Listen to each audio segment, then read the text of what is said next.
यीशु मसीह के नाम से सबको जय मसीह की। एक गांव में एक 20 साल लड़के को पकड़ के मार रहे थे। वो गांव वाले ने सब मिलके वो 20 साल लड़के को एक पेड़ में बांध दिया। वो लड़का रो रहा था, मुझे छोड़ दो, मुझे माफ कर दो करके रो रहा था, मगर किसी का दिल में भी रहम नहीं आया। उस 20 साल लड़के को पेड़ में बांध के सजा देने के लिए सब तैयार हो गए।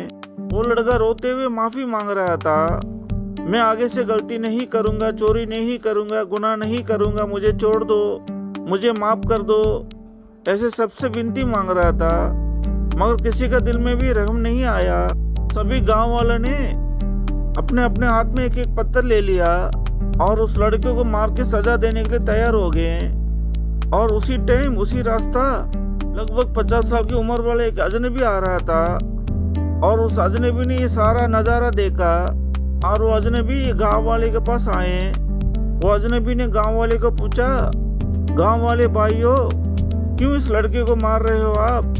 क्यों इसको बहुत बड़ा सजा दे रहे हो? इस लड़के ने क्या गुनाह किया है? ऐसे करके वो अजनबी ने गांव वाले को पूछा। उस भीड़ में से जो हेड था, जो बड़ा आदमी था, उसने जवाब दिया, अरे अजनबी भाई, ये लड़के ने हमारे गांव में चोरी किया और चोरी के अलावा बहुत बड़ा पाप भी किया, बहुत सारा गुनाह किया। हमने सब इसको माफ किया, ये सुधर जाएगा करके माफ किया, मगर ये कभी नहीं सुधरा। इसीलिए हम गांव वाले सारे मिलके इस लड़के को सजा दे रहे हैं। अजनबी भाई, आप बीच में मत पड़ो, आप अपना रास्ता देखते हुए जाओ, हम इस लड़के को सजा देंगे। हमने बार बार चेतावनी देने के बाद भी इसने गलती किया, गुनाह किया, पाप किया, हमें सारा गांव वाले को इसने दुखाया, इसलिए हम जरूर इसको सजा देंगे। ऐसे करके वो गांव वाले के हेड ने जवाब दिया। ये जवाब सुन के वो अजनबी ने बोला, गांव वाले भाई, ये लड़के के लिए मैं विनती मांगता हूँ, मैं माफ़ी मांगता हूँ, इसको छोड़ दो, इसको और सजा मत दो, ये दोबारा पाप नहीं करेगा, चोरी नहीं करेगा, गुनाह नहीं करेगा, मेरे लिए इसको छोड़ दो भाई। ऐसे करके वो अजनबी ने बहुत विनती किया। दोनों हाथ जोड़ के वो गांव वाले के सामने वो 50 साल के अजनबी रो पड़ा। गांव वाले हेड ने बोला, अरे अजनबी भाई, आप इस अजनबी लड़के के लिए क्यों रो रहे हो?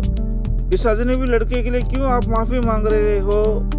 ये लड़के को तो हमने बार बार माफ किया है, ये लड़के को सुधरने के लिए बार बार हमने मौका दिया है, मगर इसने सुधरा नहीं, दोबारा दोबारा इसने पाप किया है, गुनाह किया है। अजनबी भाई, आप भी मत रो, इस अजनबी लड़के के लिए आप बीच में मत आओ, आप माफी मत मांगो।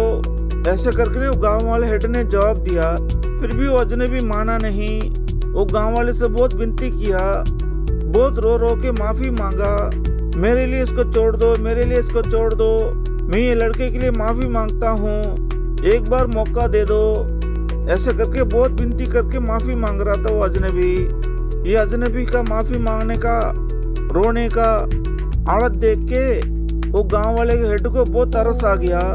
गांव वाले हेड ने वो अजनबी को बोला, अजनबी भाई, ऐसा है, हम इस लड़के को माफ कर देंगे, हम इस लड़के को खोल देंगे, हम इस लड़के को छुड़ा देंगे, मगर इसकी सजा आप ले लेंगे। सजा तो हम जरूर देंगे, अगर इसकी सजा आप ले लेंगे तो बोलो, हम इस लड़के को छोड़ के आपको पेड़ में बांध के सजा देंगे। उस लड़के की सजा आपको जरूर मिलेगा। आप तो अजनबी हो, आपको लड़के को कोई लेना देना भी नहीं है, कुछ वास्ता भी नहीं है, कुछ रिश्ता भी नहीं है। आप उस लड़के के लिए रो रहे हो, माफी मांग रहे हो, विनती कर रहे हो, मगर हम लोग जरूर सजा देंगे। उस लड़के का सजा आप ले लेंगे तो वो लड़के को रिहा कर देंगे और आपको पेड़ में बांध के सजा देंगे। अगर आपको मंजूर है तो बोलो। ऐसा करके गांव वाले हेड ने जवाब दिया। वो 50 साल के अजनबी ने बोला, ठीक है गांव वाले भाई, मैं वो लड़के का सजा मैं अपने आप में ले रहा हूँ, मैं वो लड़के के गुनाह पाप को मेरा सिर में ले रहा हूँ।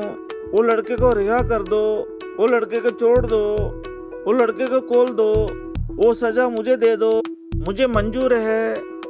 ऐसे करके वो 50 साल अजनबी ने रोते हुए जवाब दिया।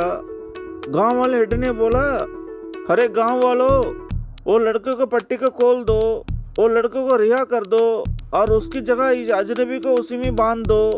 ये अजनबी को पेड़ में बांध के वो सजा इसको दे दो, वो लड़के को जाने दो। ऐसा करके बहुत जोर से बोला।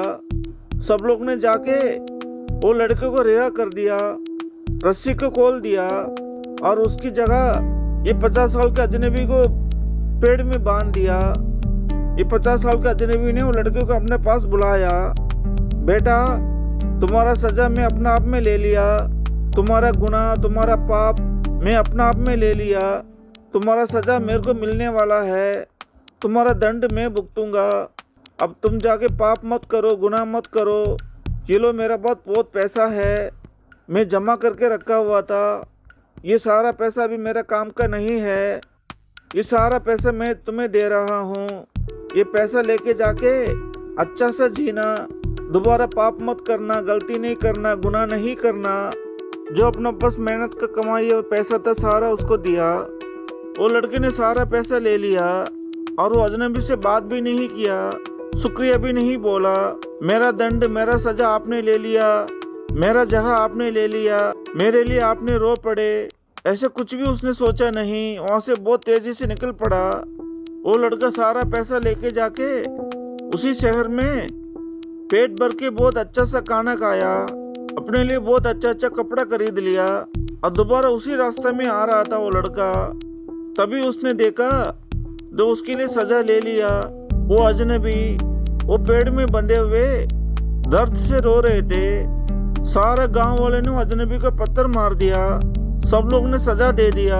ये नज़ारा देखते हुए ये लड़का वो अजनबी के पास गया और बोला, अजनबी जी, आप मेरे लिए पैसा बहुत दिया, मैं उसी पैसे में बहुत अच्छा सा खाना खाया, बहुत पेट भर के खाना खाया और मेरे लिए अच्छा कपड़ा खरीद लिया।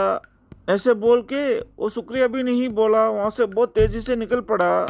और ये पेड़ में बंधे हुए अजनबी चोट के वजह से, दर्द के वजह से बहुत रो रहे थे। उनका शरीर में दर्द सह नहीं पाए, वो चिल्ला चिल्ला के रो रहे थे। मगर वो लड़का बहुत खुशी से, बहुत जोर जोर से जा रहा था।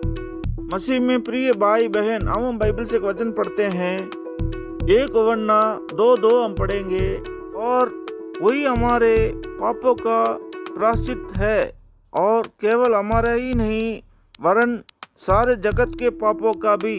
आमीन, हालेलुया। 1 पतरस 2:24 हम पढ़ेंगे, आप ही हमारे पापों को अपने देह पर लिए हुए क्रूस पर चढ़ गया, जिससे हम पापों के लिए मरकर धार्मिकता के लिए जीवन बिताएं। उसी के मार खाने से तुम चंगे हुए। 1:4 हम पढ़ेंगे, उसी ने अपने आप को हमारे पापों के लिए दे दिया, ताकि हमारे परमेश्वर और पिता की इच्छा के अनुसार हमें इस वर्तमान पूरे संसार से छुड़ाएं। आमीन, हालेलुया।